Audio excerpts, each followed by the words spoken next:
আমি বাংলাদেশের প্রধানমন্ত্রী এবং আইনমন্ত্রী আনিসুল সাহেবকে জিজ্ঞাসা করতে চাই, বাংলাদেশে এমন কোন বিধান আছে কি না হাইকোর্টে সাজা 5 বছর হলে সুপ্রিম কোর্টে 10 বছর হয়?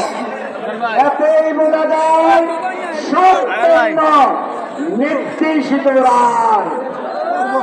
আমি শেখ হাসিনা ও আইনমন্ত্রীকে জানতে জিজ্ঞাসা করতে চাই, বাংলাদেশের অনেক মন্ত্রী সাজা হয়েছে, অনেক এমপি সাজা হয়েছে, তারা কিভাবে মুক্ত আবহাওয়ায় ঘুরে এবং তাদের মন্ত্রিত্ব থাকে এবং তাদের সংসদ সদস্য থাকে এবং তারা বিদেশে চিকিৎসা করতে যেতে পারে, তাহলে এক দেশে 2 ধরনের আইনটি প্রচলিত থাকা উচিত। আওয়ামী লীগের জন্য এক আইন, বিএনপির জন্য এক আইন।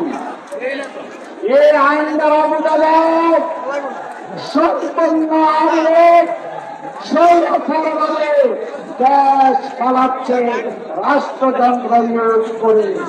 তাই শেখ হাসিনার যদি বিবেক থাকে, আইনমন্ত্রীর যদি বিবেক থাকে, ব্যাখ্যা দিয়ে এখন খালেদা জিয়াকে আটকে না রেখে আইন অনুযায়ী তাকে মুক্তি দেয়, উনি বিদেশে চিকিৎসার জন্য যাবে, তাহলে জনগণ ভাববে আপনারা সঠিক সিদ্ধান্ত নিয়েছেন।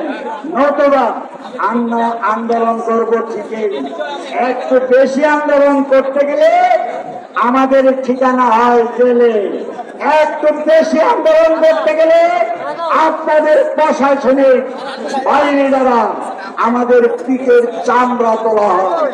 তাই আপনারাও কতদিন ক্ষমতায় থাকবেন, তখন আপনাদেরকে পেট্রোল দিতে হবে। আমরা চাই না কুকুর কামড় দিলে কুকুরকে কামড় দিতে হবে, আমরা কামড় দেব না, তবে আমরা প্রতিশোধ নেব। এই আশা ব্যক্ত করে বেগম খালেদা জিয়ার মুক্তি কামনা করে ও তারেক